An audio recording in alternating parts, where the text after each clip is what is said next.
बहुत बार हम word use किए respirable dust, but what is respirable dust? ठीक है, तो रेस्पिरेबल डस्ट का यदि आपको कोई क्वेश्चन आता है तो इस टाइप से आप उसको हेडिंग में लिखिएगा, डेफिनेशन लिखिएगा, इसके क्या हार्मफुल इफेक्ट है वो बताइएगा, इंस्ट्रूमेंट क्या क्या यूज होते हैं टू मेजर द कंसिक्वेंसी के ऊपर ये एन लिख दिया है, मतलब concentration of respirable dust. रेस्पिरेबल dust को के कंसंट्रेशन को मेजर करने के लिए कौन कौन से इंस्ट्रूमेंट यूज होते हैं सब नाम भर लिख दीजिएगा, और इसके लिए रेस्पिरेबल डस्ट के लिए क्या स्टैट्यूटरी प्रोविजंस है। ठीक है, तो सबसे पहले हम देखेंगे रेस्पिरेबल डस्ट क्या है। जो आपका रेगुलेशन बार बार प्रिकॉशन अगेंस्ट डस्ट में आप जाइएगा तो वहां एयरबोर्न डस्ट या रेस्पिरेबल डस्ट बोलता है। तो रेस्पिरेबल डस्ट किसको बोलते हैं? सब डस्ट रेस्पिरेबल नहीं होता है, ये क्लियर कर लीजिए आप, क्योंकि आपका डेफिनेशन हम बताने जा रहे हैं रेस्पिरेबल का।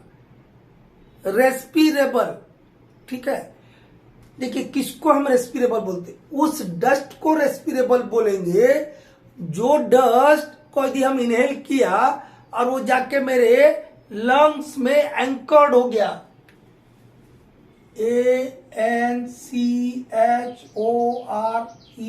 एंकर्ड, क्या हुआ?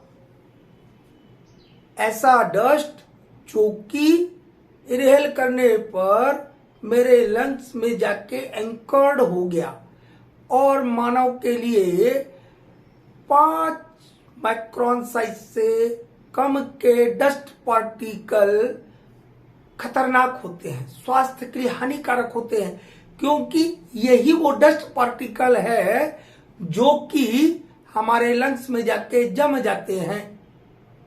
ठीक है, न्यूमोकोसिस जो होता है वो 0.25 to 3 माइक्रोन साइज के डस्ट पार्टिकल को इनहेल करने से होता है। न्यूमोकोसिस वाले एक वीडियो भेजा, उसमें देखिएगा यही लिखा होगा। ठीक है, तो डेफिनेशन क्या हुआ? डेफिनेशन बताए ना, क्या डेफिनेशन बताए?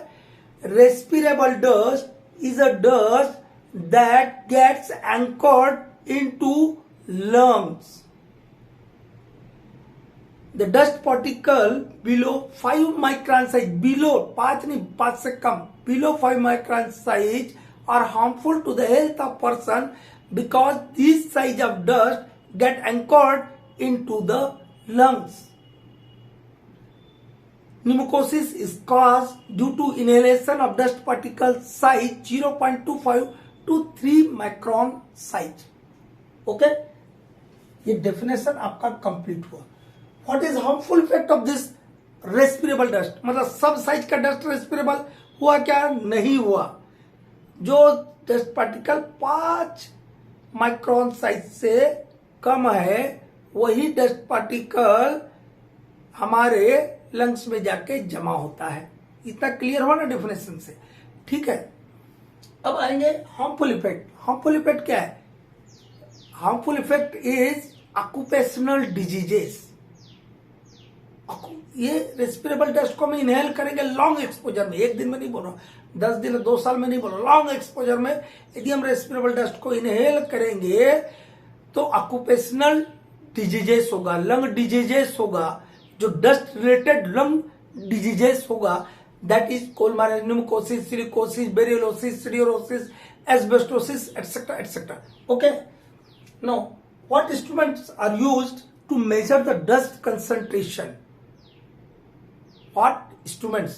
There are 2 types of instruments used to measure the dust concentration, respirable dust concentration. Number 1 is GDS, and number 2 is PDS. Okay? कितने इंस्ट्रूमेंट हम इस्तेमाल करते हैं? 2 टाइप के इंस्ट्रूमेंट, एक GDS and second one is PDS. What is GDS? Gravimetric dust sampler. क्या बोलते हैं जीडीएस को?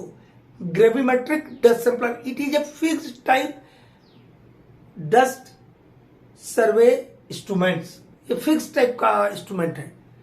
पीडीएस ये गले में लटका दिया जाता है। ठीक है, हमारे जो रेस्पिरेबल जोन है उसमें इसको रहना चाहिए पीडीएस को। Personal dust sampler, PDS for personal dust sampler. Portal to portal monitoring जो हम करते हैं, पर्सन टू पर्सन मॉनिटरिंग जब करते हैं वहां पीडीएस इस्तेमाल करते हैं। और फिक्स्ड पॉइंट सैंपलिंग यदि हम जब करते हैं तो जीडीएस, ग्रेविमेट्रिक डस्ट सैंपलर। ये वीडियो के जस्ट बाद हम जीडीएस का आपको बताएंगे, जीडीएस पे वीडियो भेजेंगे, ठीक है। जीडीएस कैसा है? फिक्स्ड पॉइंट सैंपलिंग इंस्ट्रूमेंट है और पीडीएस पर्सनल डस्ट सैंपलर है। इतना क्लियर हुआ? तो कौन से इंस्ट्रूमेंट इस्तेमाल हुए ये पता हो गया। इसका वीडियो हम भेजेंगे, जस्ट ये कंप्लीट होता है। अब इसके बाद क्या है भाई? स्टैट्यूटरी प्रोविजंस क्या है? What are the statutory provisions about the respirable dust? हम एक वीडियो भेजे थे कि डस्ट हजार्ड को रोकने के लिए क्या प्रिकॉशंस लेते हैं, वही स्टैट्यूटरी प्रोविजंस यहां पे काम आएंगे। वही स्टैट्यूटरी प्रोविजंस यहां पर काम आएंगे। आपको क्या क्या बताए थे? 2 मेजर्स बताए थे, एक डस्ट कंट्रोल मेजर्स और दूसरा था मेडिकल मेजर्स। यही ना 2 चीज था जी। उस वीडियो को आप देख लीजिएगा तो आपका ये वाला पोर्शन कंप्लीट हो जाएगा। न्यूमोकोसिस वाले में भी हम बोल के बताए थे मैनेजमेंट 3 काम करता है, डस्ट कंट्रोल मेजर के 3 काम करता है। उसी 3 काम को आगे हम रेगुलेशन में बोलते हैं। पहला पॉइंट क्या बोलता है डस्ट कंट्रोल मेजर्स में? पहला point mine management. Mine management means owner agent और manager. Mine management shall take steps for number 1 for minimising the emission of dust, for separation of the dust and to limit the exposure of persons in the respirable dust. 3 ही काम बोलता है और यही 3 बात को हम जितना भी खींचेंगे ना, यही 3 बात पे कोल माइंस रेगुलेशन में बात की गई है, ठीक है। क्या बोला? पहला बात कि डस्ट प्रोडक्शन ना हो, इमिशन ना हो, उसके लिए आपको, इसके लिए क्या करता है? हम एक वर्ड कहीं बताए होंगे, SOIM, selection, operation, installation and maintenance. Machine का सिलेक्शन, ऑपरेशन, इंस्टॉलेशन और मेंटेनेंस ऐसा रखेंगे कि डस्ट का प्रोडक्शन कम से कम हो, उसका इमिशन मिनिमाइज हो, कम से कम। सेकंड क्या होता है? Suppress of dust. जो हम अंडरग्राउंड माइंस से तो फेस पर उससे 60 मीटर के अंदर में हम क्या करते हैं? वाटर स्प्रेइंग करते हैं, ठीक है। और हाल रोड पे भी पानी छिड़कते हैं और भी बहुत सारा प्रिकॉशंस हम आगे देखेंगे इसी में। तो ये सप्रेशन का पार्ट हुआ। और जैसे जॉब रोटेशन है, रिमोट ऑपरेशन है, ये क्या हुआ? आइसोलेशन का पार्ट हुआ। इसके अलावा क्या किए थे? वो रेगुलेशन में permissible limit of respirable dust concentration दिया हुआ है। क्या दिया है? कोल सीम है या जहां पर फ्री सिलिका 5% से कम है वहां पर 2 मिलीग्राम पर मीटर क्यूब, और जहां अदर केस में, कहने का मतलब कि फ्री सिलिका 5% से अधिक है, वहां पर permissible limit of dust concentration कैसे निकालेंगे? 10 divided by percentage of free silica, ठीक है। सर्वे करने का बताया कि हर महीना सर्वे करेंगे। और बहुत सारे वो जो 3 बात हम स्टार्टिंग में बताए उन्हीं को ध्यान में रख करके बहुत सारे प्रिकॉशंस दिए कि वेट कटिंग एंड ड्रिलिंग करेंगे, जो डस्ट स्क्रबर मशीन में लगाएंगे, वेट कटिंग और ड्रिलिंग का इंटरलॉकिंग अरेंजमेंट रहेगा, ठीक है। इंटरलॉकिंग मतलब कटिंग तब तक कोई आपका चाहे वो अंडरग्राउंड में कंटिन्यूस माइनर हो, सीयरर हो या और भी दूसरा कटिंग मशीन हो जो कोयला काटता हो, या सरफेस ओपन कास्ट में सरफेस माइनर हो, वो तब तक कटिंग चालू ही नहीं करेगा जब तक कि वाटर स्प्रेइंग चालू नहीं होगा, तो डस्ट बनेगा ही नहीं, ठीक है। ऐसा ढेर सारा वहां प्रिकॉशंस बताया। मेडिकल मेजर्स में बताए थे कि पीएमई कराएंगे रिटायरमेंट के 1 साल पहले, फिर मेडिकल एग्जामिशन कराएंगे। 45 साल से जिनका ज्यादा उम्र हो गया है उनका 3 साल में पीएमई कराएंगे। ऐसा मेडिकल मेजर्स बहुत सारे हम वहां पर बताए। उस वीडियो को देखिएगा तो आपका ये वाला पोर्शन कंप्लीट हो गया। तो आपका क्या कंप्लीट हुआ? रेस्पिरेबल डस्ट कंप्लीट हो गया।